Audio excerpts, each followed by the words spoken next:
Hello, my name is Fabrizio Blanca.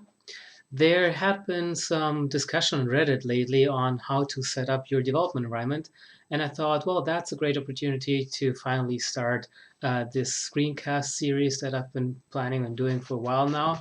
And yeah, so in this episode, I want to show you how we set up our development environments, why to go with a VM, and yeah, just feel free to follow along. I'll actually do it hands-on, so you can see me do it. It's not meant to be like a presentation you just watch. Actually, the slides are just meant to help me to have a thread through the whole demonstration. So yeah, feel free to follow along. Feel free to get in touch with me, ask me any questions, and let me know what you think and if you do it in a similar way or if you're doing it very differently.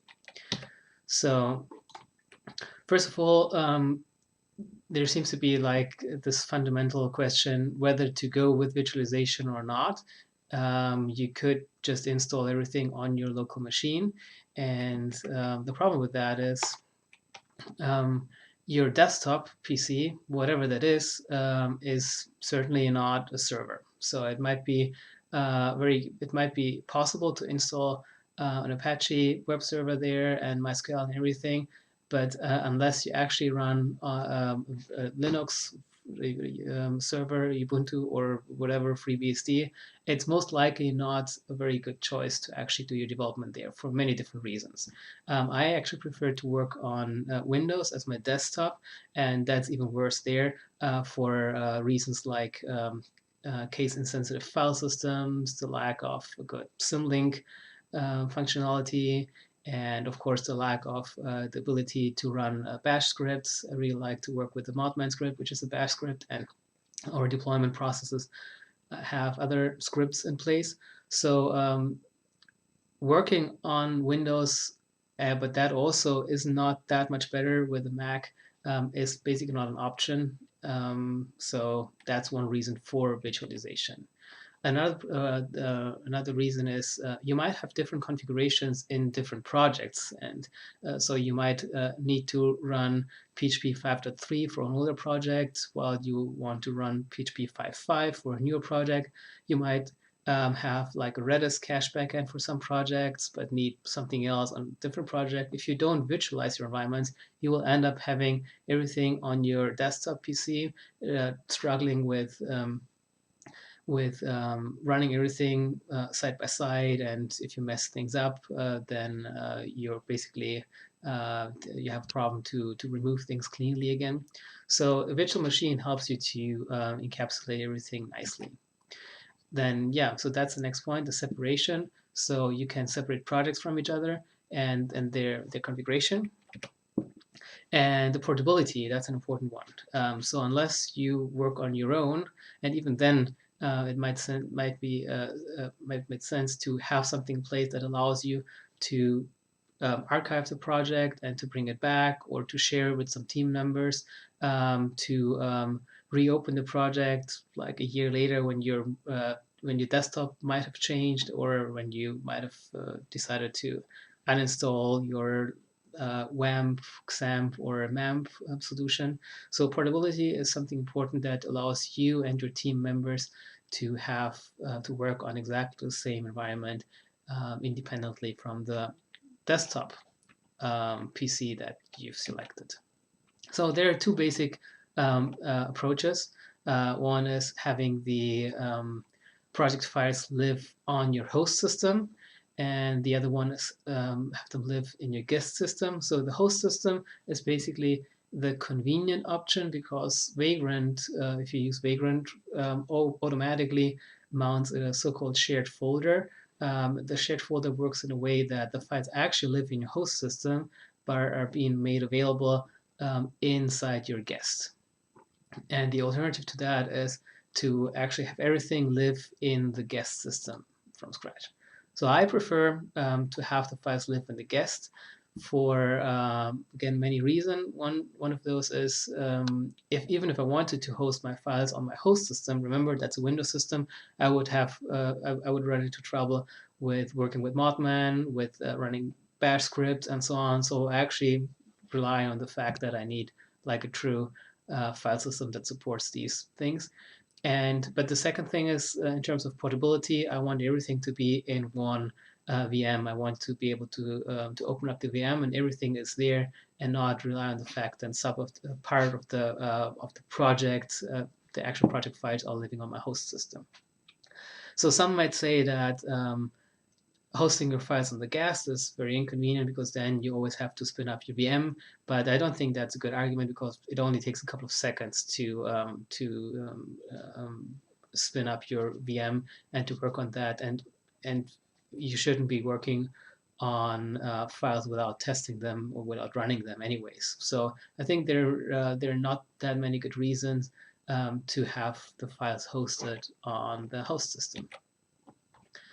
So then again, when it comes to hosting the files in the guest, you have to make them accessible from your host system, of course, because your IDE will most likely run on your host system. So and that IDE needs to access the files.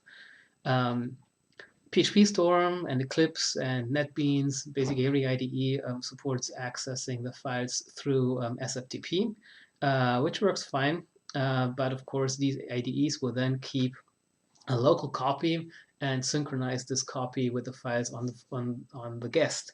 And this can be a transparent synchronization, but sometimes this also requires you to actively think about that. So it might not be a two-way synchronization. So if you change some files on the guest system, then you have to remember to go back to PHP Storm and re-download the files. And so yeah, there are some limitations to that. I've been doing that a lot for most of the time. And a couple of months ago, I tried Samba, which is nice because basically the VM runs a Samba server that exposes the files to the host, and I'm just mounting the exposed network share as the local file system, and PHP Storm basically consumes the files as if they were local. Well, actually, PHP Storm knows that the files aren't local because PHP Storm relies on tools to watch the files, and it will let you know that it can't do that on a network share. But it's still, even though PHP Storm warns you that this might be slow, it works great, and there you don't have to think about any synchronization anymore because literally you're working on a single file, and Samba takes care of everything. I realized I experienced that it's not working as that smoothly on a Mac. I don't know exactly why, and I'm sure that you could make that happen. But I feel if you want that set up on a Mac, you would probably want to try out NFS instead.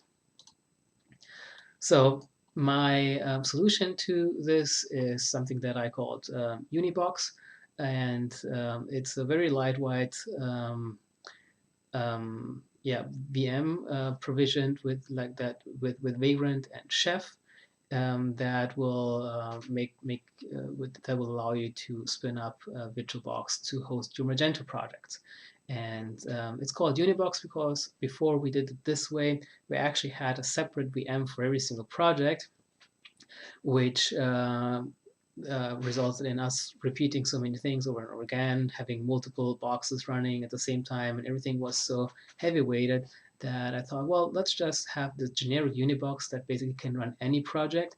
And if you need different flavors, if you need like a 5.5 box or a 5.3 box, you could still run multiple boxes, or you could still decide to spin up a separate box for your project, but you don't have to. You can just simply run every project in the same box. This makes, of course, sense if you work in an agency and deal with multiple projects on a daily basis.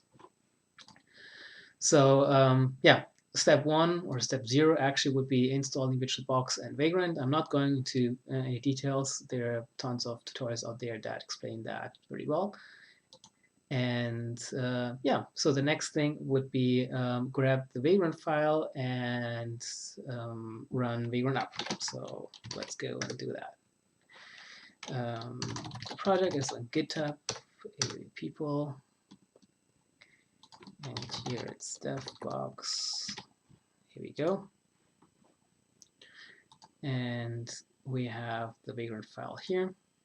Vagrant file actually already does the provisioning, although that's not necessary because I am not relying on any Vagrant functionality here. So although Vagrant could do the chef provisioning in a more native way, I want to keep that as separate as possible on purpose, because this way basically the single script will help you provision any server. That could be an EC2 instance and or any other server. So I'm just bundling it here with a Vagrant file to make it more convenient. Okay, so let's go and download this one file.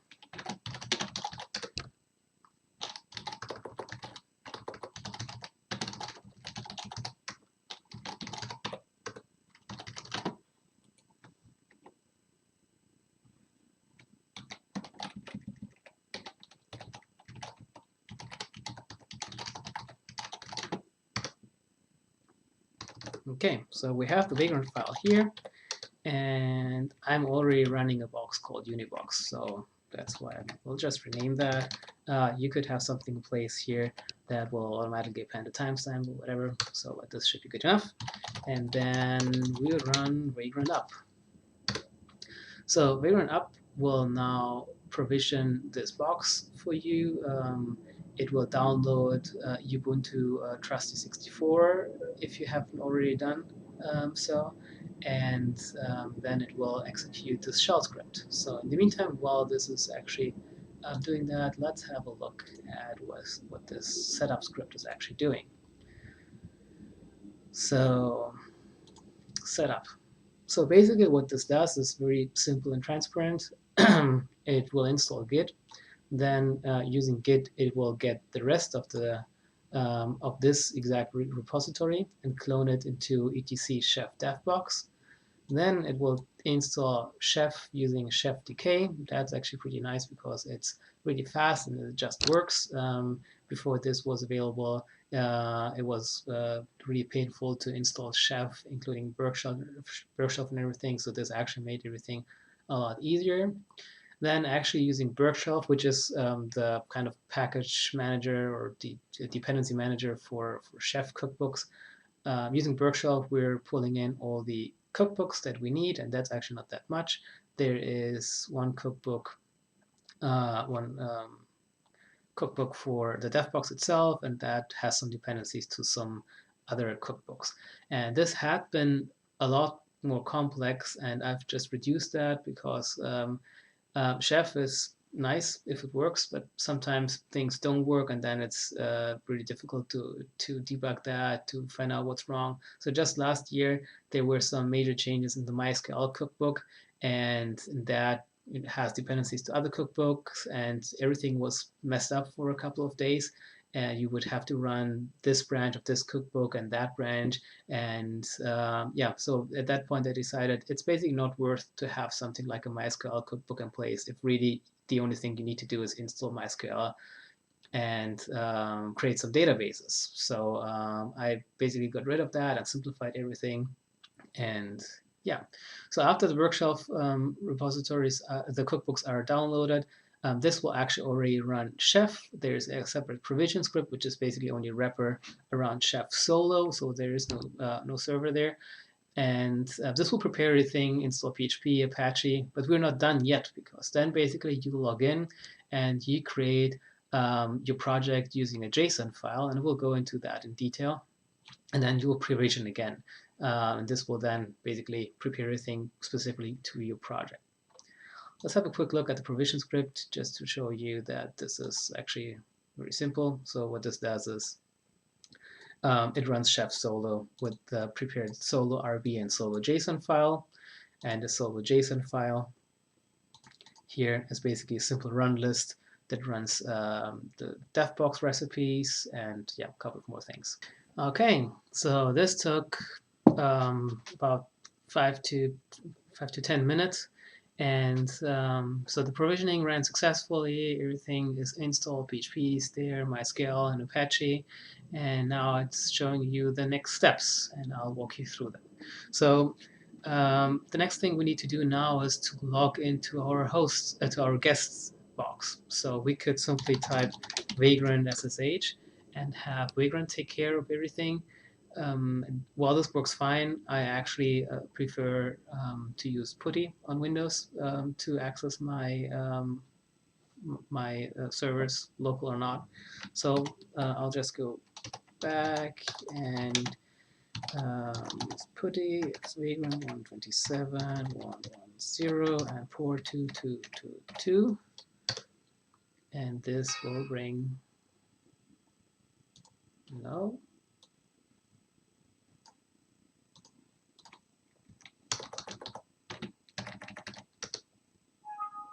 Okay. So username is Vagrant and password is also Vagrant. So here we go. So we are on our Devbox now.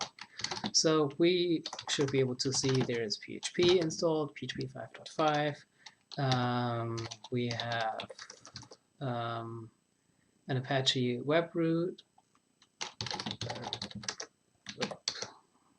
Here there's Apache's installed. And so now let's go to chef Devbox. And here is the repo that the setup script cloned in the first place. And here there is the Devbox, Magento sites, and now there's a demo Devbox JSON example file. So we'll just copy this and use this as a sample project.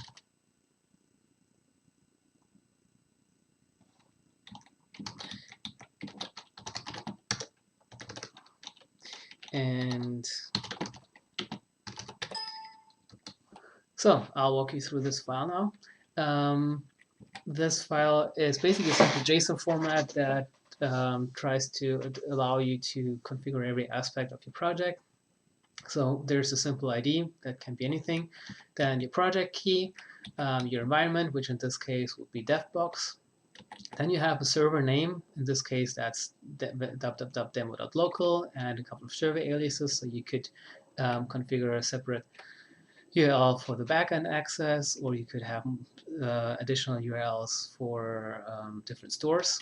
Then we have databases here. So this whole setup aims to be as simple as possible. So since this is running on your local computer, security isn't a big deal, and MySQL isn't accessible from outside anyway. So what you can see here is the database name, the username, and the password at the same time. So here we're creating two different databases, demo and demo test. And yeah, the passwords match the username and the database name. So then we have here the support for system storages. I'll go into details in a future episode where I'm going to explain how we rebuild our local environments with the database dump and the media folder from our master system. So we'll come back to this. And then there is the ability to clone your deployment scripts. So again, this is something that I'll cover later. These are our Magento deployment scripts that are coming from public GitHub repo.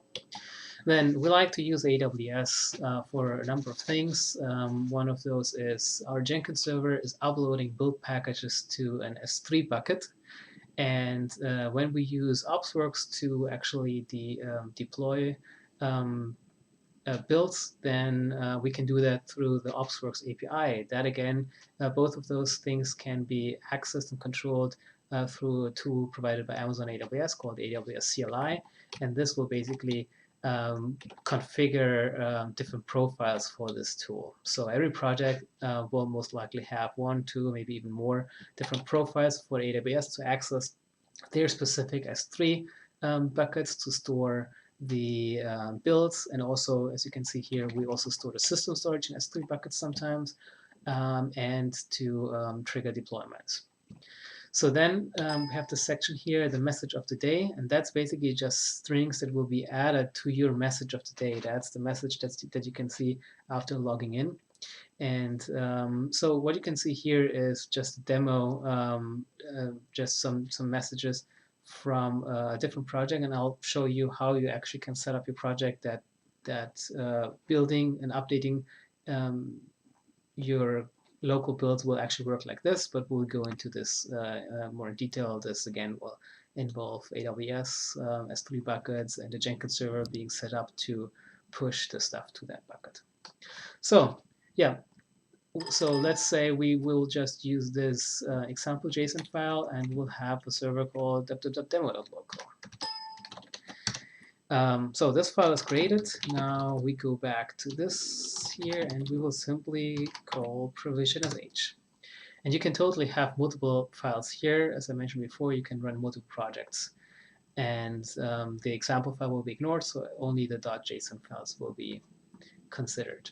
So we basically run the exact same provisioning script that we ran before again, but this time Chef will detect that everything is already in place. So you can see everything is moving a lot faster. And in addition to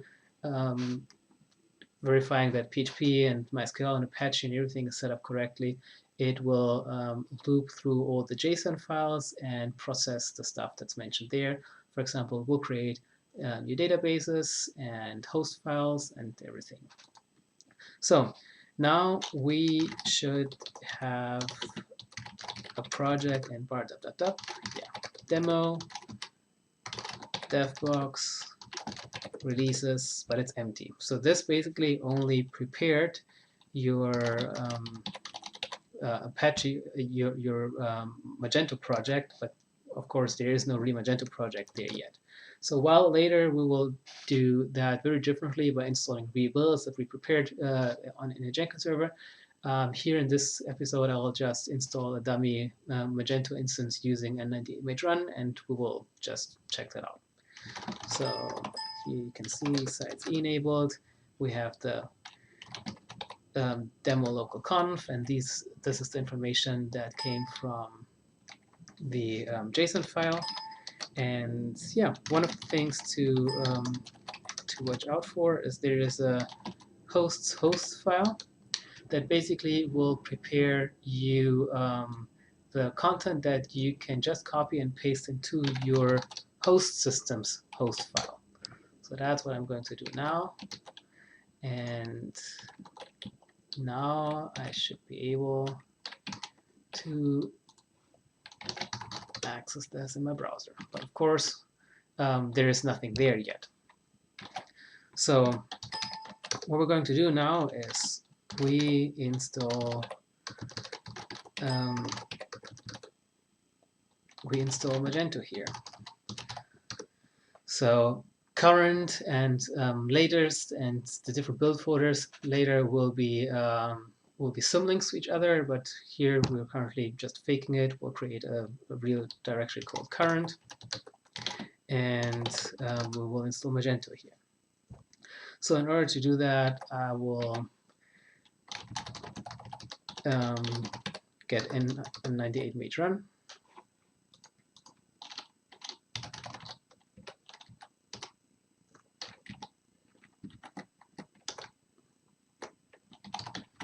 So I'll just grab this and copy it here. So one of the things that we do generally is we provide all the tools within the project itself, either directly or being pulled in through Composer, but we are not relying on things like N98 mage run or Modman to install it on the server we want to deploy to. And that's also true for our dev boxes. So everything is part of the project. So we would typically have like this tools folder where N98 mage run and a couple of other things would be located. So now we should be able to run N98 mage run install, and we install Magento 1.9.1. We install it to htdocs. Okay, database localhost is fine. Username is demo, password is demo, name is demo, port is fine. We are not installing the sample data for now. Files is okay, and I'll just stick to the defaults here. Base URL is http demo.local/. So, and we'll just have N98 mage run install a simple Magento instance for us. And here we go. So now we have Magento here. So let's just go and fix the rights here.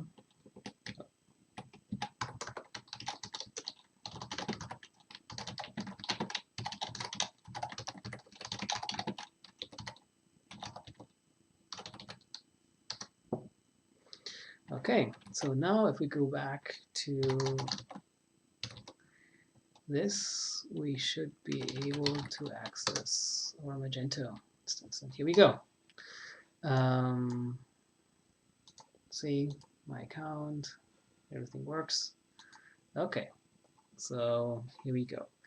So now let's say we want to develop something for this instance, and now let's go and set up PHP store. In order to do that, we'll go back and install Samba first. So there's already a Samba file here that allows you to do that automatically. This will basically just trigger a Samba recipe that I've included in the cookbook for the Devbox. So we'll just run the provisioning again, this portion here.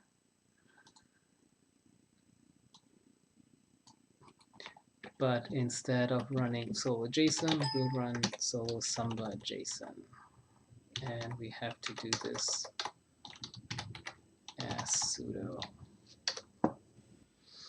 Okay, so this here now created this Samba configuration that basically adds a new share on var dub. And here's the interesting part. It will, by default, hide all, it will not allow any symlinks, and it will not expose any Git files. And that's totally on purpose.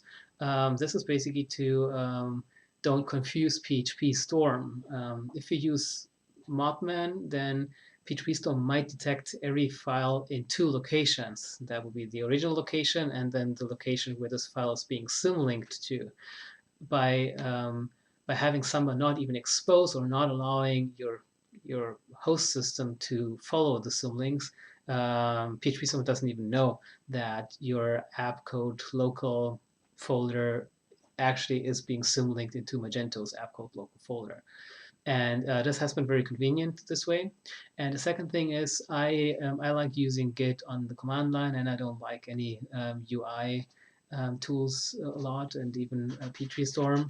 PHP Storm's Git integration, even though that might be good, but I really like to do everything on the console. So I'm actually not even letting PHP Storm know that these files are managed through Git. I'm hiding those, and I'm doing everything through the command line. Since I'm doing Samba, I actually don't have to worry about doing like a git pull on the command line and PHP Storm not noticing, because PHP Storm will a couple of seconds later detect there will be changes in the file system and will refresh its tree automatically without me having to go back and resynchronize things. So now let's go to my host system and actually map the network drive. So I have to cheat. Here we go. So it's net use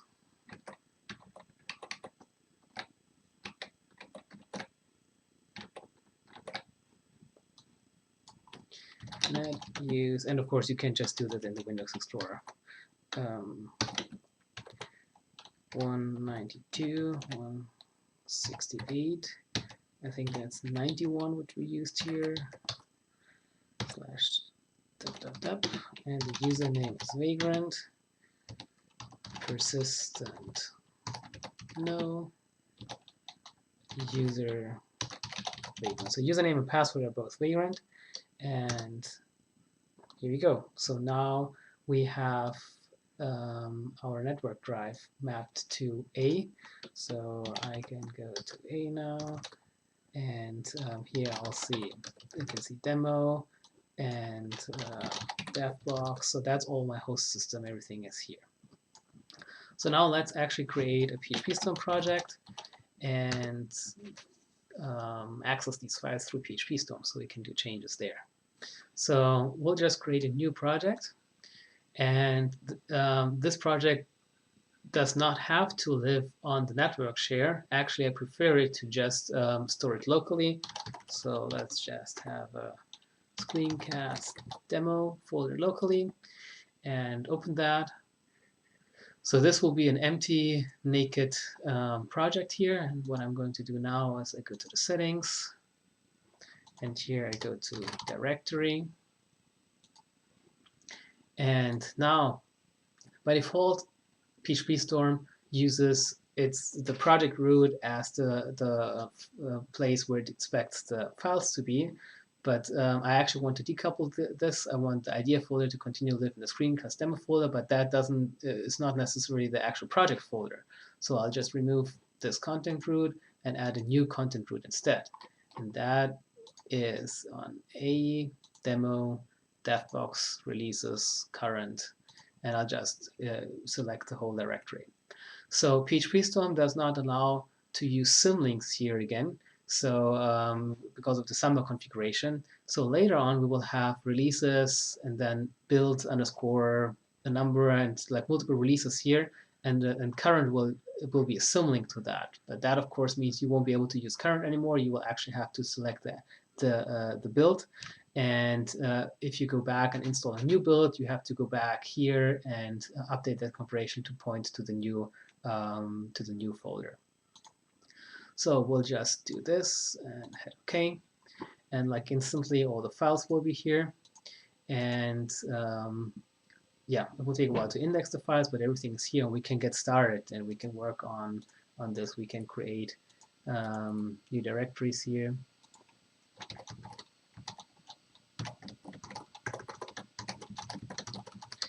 And get started with the development.